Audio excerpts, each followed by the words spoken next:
안녕하세요 여러분, 글로벌 커리어 개발 커뮤니티 어플라이의 유현실입니다.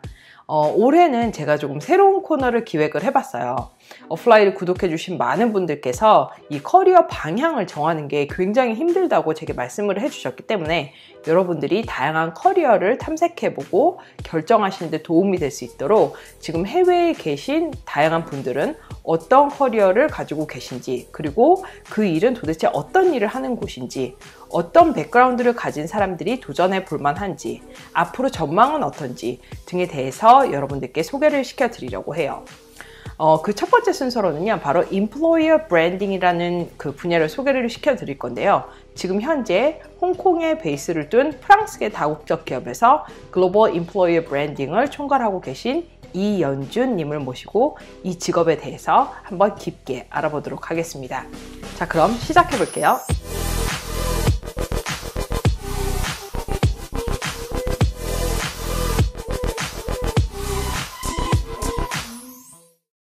이렇게 만나 뵙게 돼서 너무 반갑습니다. 네, 안녕하세요. 이연주라고 합니다. 저도 개인적으로 인플로이어 브랜딩에 대해서 궁금한 점이 많았기 때문에 오늘 연주님께 여쭤볼 게 굉장히 많을 것 같아요. 네, 먼저 이 인플로이어 브랜딩이라는 직무에 대해서 이제 생소하게 생각하시는 분들도 많을 것 같은데, 이게 어떤 그 분야인지 큰 그림으로 한번 설명을 해주세요. 어떤 기업이든지 간에 저는 일단 제일 중요한 게 지속적으로 계속 성장을 해 나가려면 이제 좋은 브랜드가 필요하고, 그다음에 또 하나 필요한 게 좋은 인재라고 생각을 해요. 그래서 둘 중에 어느 하나라도 없으면 이제 그 기업이 지속적으로 성장하는데 이제 한계가 있다고 생각을 하는데, 그렇죠. 인플로이어 브랜딩은 정말 이 브랜딩과 인재라는 그 두 가지 굉장히 중요한 그 요소가 만나는 스윗 스팟이라고 생각을 하는데요.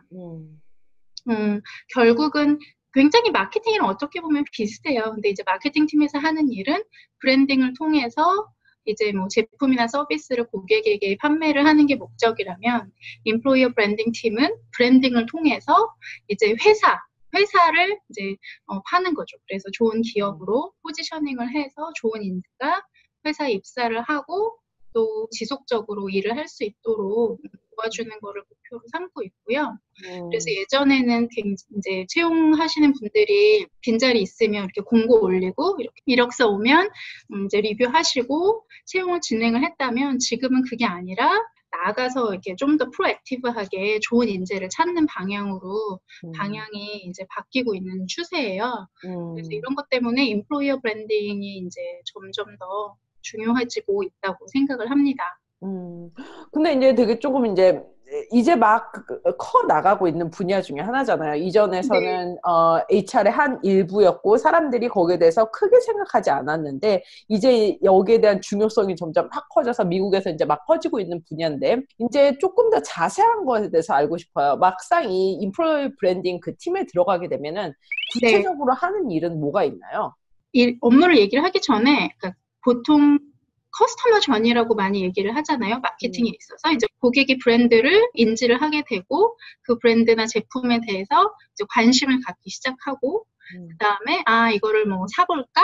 약간 이런 디자이어가 생기고, 그다음에 이제 구매를 하게 되죠. 구매를 하게 되고, 그다음에 이제 그 제품이나 브랜드에 대해서 이제 로열티를 쌓아가고, 이런 이제 그런 일련의 과정을 구직자들에게도 대입을 해보면 사실 되게 똑같아요. 그래서 기업이나 어떤 그런 포지션에 대한 인지도를 먼저 쌓게 되고, 그 다음에 이런 포지션이 있는데 내가 한번 지원을 해볼까? 약간 이런 이제 관심을 갖게 되고, 그 다음에 실제 지원을 하고, 이제 그게 이제 실제 지원을 하게 되고, 그다음에 이제 합격을 하면 이제 구매를 하는 그런 단계가 되는 거죠. 그래서 지원을 해서 합격을 하면 이제 다니게 되고, 다닌 이후에도 지속적으로 로열티를 쌓아가잖아요. 그래서 그런 일련의 과정이 사실 그 커스터머 전이나 캔디데이트 전이나 굉장히 똑같아요. 요즘에는.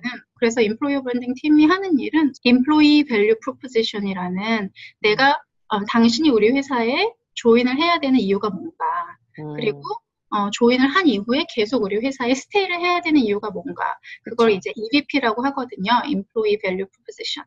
EVP를 캔디데이트를 상대로 커뮤니케이션 하는 게 인플로이어 브랜딩 팀이 하는 일이에요. 그래서 캠페인을 만들고 마케팅처럼 캠페인을 만들어서 집행을 하고 광고를 하든지 뭐 디지털 마케팅을 하든 아니면 뭐 PR 업무를 할 수도 있고요. 그래서 EDP를 이제 커뮤니케이션을 하게 되고 그리고 이제 좀 더 택티컬한 면에서 보면 뭐 커리어 웹사이트라든지 웹사이트가 있으면 웹사이트 중에서 채용 그 커리어 웹사이트는 이제 인플로이어 브랜딩 팀에서 주로 담당을 하게 되고 그리고 소셜 미디어도 요즘에는 컬처에 대한 얘기라든지 그 회사 EVP, 우리 회사 EVP는 뭐다 그럼 그거에 대한 컨텐트, 그다음에 뭐 인플로이어 브랜딩 캠페인 이런 거를 하게 될 거고 그다음에 또 밀접한 캠퍼스 액티비티 좀 이른 시기부터 이 회사도 괜찮은 회사였지라고 그쵸. 이런 그런 포지셔닝을 미리 해놔야 되니까 그래서 과거에는 뭐 제일 흔한 건 캠퍼스에서 하는 그런 잡 페어 같은 데 있잖아요. 그런데 이제 가가지고 뭐 같이 캠퍼스 페어를 하고 이런 게 굉장히 그런 트레디셔널한 활동이었다면 요즘에는 대학생들의 니즈도 굉장히 다양해지고 있으니까 뭐 해카톤이라든지 이제 이런 새로운 그런 액티비티를 통해서 그 대학생들을 많이 이제 인게이지를 하고요. 인플로이어 브랜딩 팀에서 그리고 또 마지막으로 저는 또 중요하면서도 또 되게 이제 베네핏이라고 생각을 하는 게, 인플로이어 브랜딩 팀은 결국은 회사의 컬처가 되게 중요한 거예요. EVP가 결국 회사의 컬처를 얘기하는 거거든요. 그래서 이 회사의 컬처를 얘기를 하려다 보면, 약간 이제 리더십 팀이랑 밀접하게 의사소통을 할 수밖에 없어요. 그래서 이제 리더십 팀과의 어떤 그런 커뮤니케이션을 통해서 우리 회사가 원하는 컬처가 어떤 컬처냐, 그리고 또 비즈니스를 서포트를 할 수 있는 탤런트 스트래터지가 뭐냐, 이런 부분에 있어서 기여를 할 수 있는 부분이 있고요. 그래서 그런 의미에서 좀 의미가 있고 보람이 있는 것 같아요. 근데 이제 아무래도 뭐 말 그대로 인플로이어 브랜딩이다 보니까 확실히 이제 연주님과 같이 마케팅 쪽에 백그라운드가 있거나 아니면 HR의 백그라운드가 있으신 분들이 이제 쉽게 그쪽 분야로 많이 들어갈 것 같은데, 혹시 또 다른 분야라든지 그렇게 도움이 되는 백그라운드가 있는 게 있다면 어떤 게 있을까요? 확실히 일단 마케팅 백그라운드가 아무래도 도움이 되고요. 근데 이게 이제 새로운 트렌드예요. 사실 저도 마케팅 백그라운드를 가지고 이제 이 업무에 온 건데, 다른 기업을 보면 아직은 그래도 HR 백그라운드를 가진 분들이 더 많은 것 같아요. 많은데 이제 점점 더 마케팅 백그라운드를 가진 분들이 이제 조인을 하고 있고, 또 어떤 기업은 심지어 아예 인플로이 브랜딩 팀이 마케팅 조직에 속하는 그런 기업도 이제 생기고 있어요. 그래서 브랜딩이다 보니까 사실 이제 전반적인 마케팅 전략이랑 같이 가져가기 위해서 그렇게 가는 기업도 있고, 펑셔널한 측면에서 보면 저는 일단 마케팅이 확실히 일단 도움이 되는 부분이 있고요. 저는 가장 개인적으로 봤을 때 사실 뭐 정답은 없다고 생각을 해요. 그 백그라운드가 사실 있고 없고보다는 개인적인 애티튜드나 이런 것 때문에 또 많이 이렇게 성공의 여부가 갈리기도 하잖아요. 어떤 경력이든지 다 도움이 되는 부분이 있을 거예요. 그래서 실제로 업무를 해보고 싶다라고 생각을 하시면 어떻게 하면 그 연결고리를 만드실 수 있을까? 내가 그리고 어떻게 만약에 좀 펑셔널한 부분에서 많이 연관성이 떨어진다면 어떻게 하면 내 이 소프트 스킬을 잘 포장을 해서 인터뷰나 이럴 때 전달을 할 수 있을까? 이렇게 고민을 해보시라고 말씀을 드리고 싶어요. 너무 펑셔널한 스킬에 초점을 두는 것보다는. 그렇죠. 저도 그런 질문 되게 많이 받아요. 저는 이제 예전에 이쪽에 있었는데, 과연 이쪽으로 가서 이 경력을 인정받을 수 있을까요? 없을까요? 이런 질문 되게 많이 받는데, 사실은 그걸 인정받게 만드는 게 우리의 임무인 것 같아요. 그걸 어떻게 스토리텔링하고 어떻게 연결 지어주느냐. 상대방이 아니에요. 당신의 그 예전 경력은 우리랑 상관이 없어요. 라고 얘기를 할 때, 그렇잖아요. 사실은 여기서 내가 했던 부분에 이런 부분이 당신이 하는 부분에 이런 부분과 맞기 때문에 내가 가치를 줄 수 있다라고 말을 할 수 있는 게 굉장히 중요한 것 같아요. 맞아요. 그래서 저도 이건 약간 개인적인 스토리인데, 다른 스토리인데, 이제 저는 옛날에 제가 15년 이상, 이제 18년 정도 업무를 하면서 영업팀에서 2년을 일을 했어요. 영업팀에서 2년을 일을 했는데, 그 중에 1년은 정말 프론트라인 세일즈, 그러니까 지사, 영업 지사에서 이제 일을 했거든요. 그럼 영업 지사장을 했던 게 펑셔널한 부분에서는 사실 뭐 인플로이어 브랜딩이랑 크게 뭐 도움이 되는 게 없지만 제가 무슨 인터뷰를 하든지 간에 사실 제 그 영업 지사장을 했던 그 1년의 경험이 어떤 포지션의 인터뷰를 하든지 굉장히 많은 도움이 돼요. 왜냐하면 저만의 스토리를 제가 만든 거예요. 이 경험을 통해서. 제가 그 결정을 어떻게 내렸으며 그래서 어떤 성과를 냈으며 이제 이런 일련의 그런 과정을 얘기를 하다 보면 이게 저만의 약간 스토리가 생기면서 제가 그걸 통해서 어떤 이렇게 잡 인터뷰를 보든지 이 제 스토리가 항상 약간 플러스가 되는 부분들이 있어요. 이제 연결을 시키는 거죠. 어떤 포지션이든지 다 필요한 그런 이야기를 가지고 엮어낼 수가 있기 때문에 뭐 인플로이어 브랜딩 포지션이 됐건 아니면 어떤 다른 포지션이 됐건 이제 본인이 원하는 그런 업무에 지원을 하실 때 본인만의 그런 스토리를 이야기를 이제 할 수 있는 그런 부분이 중요하지 않을까. 네.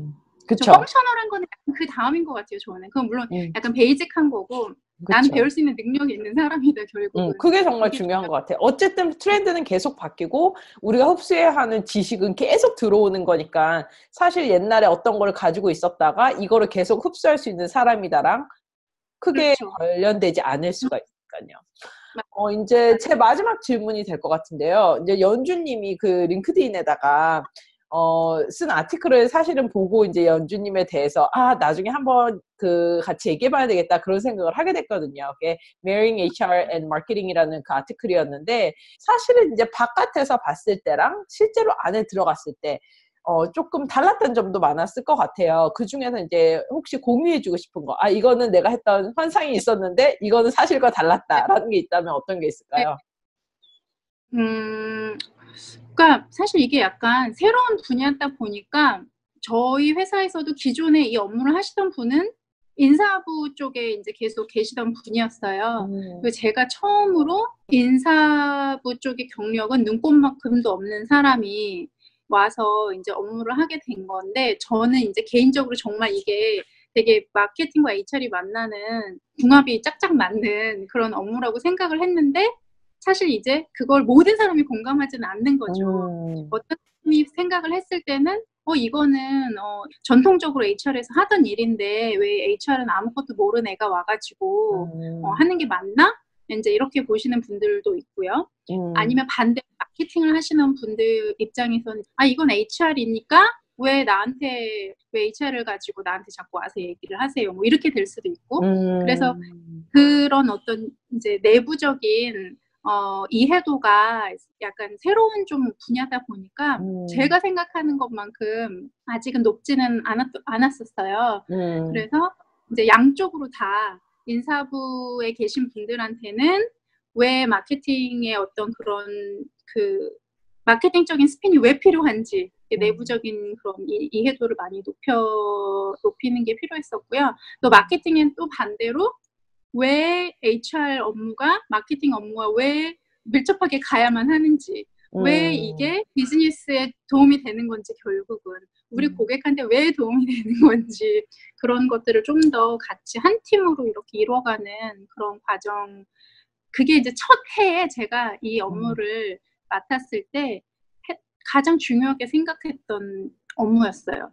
너무 재밌어요. 왜냐면 저 같은 경우는 이제 HR 백그라운드가 있고 또 이제 제 사업을 하면서 마케팅에 정말 제가 쓰는 시간의 한 50% 이상이 다 마케팅이니까 그렇게 쓰고 있기 때문에 지금 말씀하신 게 사실은 너무 재밌었어요. 그리고 저도 이제 연주님을 보고 이제 많이 리서치 하면서 내가 만약에 다시 코퍼레이트 월드로 들어간다면 이런 것도 재밌겠다라는 생각을 하게 됐었거든요. 그래서 너무 재밌었고요. 이 인플로이어 브랜딩이라는 게 재밌어요. 왜냐하면 좋은 뉴스를 주는 거잖아요. 그래서 좋은 인재들이 우리 회사에 입사를 하게 되면 회사도 행복하고 그 입사하신 분도 행복하고 그래서 이제 서로 윈윈이 되는 그런 면에서 좀 재밌고 보상이 있는 것 같고 그리고 또 아까 말씀드린 것처럼 캠퍼스 액티비티 같은 것도 또 많이 이제 밀접하게 연관이 되다 보니까 이런 것들이 재밌어요. 그렇구나. 네. 오늘 정말 좋은 말씀 너무 많이 해주셔서 감사하고요. 제가 그 연주님 링크드인을 아래에다가 걸어드릴 테니까 혹시 인플로이어 브랜딩에 관심이 있으신 분들 또는 연주님이 그 커리어를 개발해 오신 그 과정에 관심이 있으신 분들 같은 경우는 연주님과 함께 링크드인에서 커넥션을 맺어보고 얘기를 해보시기 바라겠습니다. 이번 에피소드가 도움이 되셨다면 좋아요와 구독하기 꼭 눌러주시고요. 그럼 다음 에피소드에서 또 뵙도록 하겠습니다. 안녕히 계세요.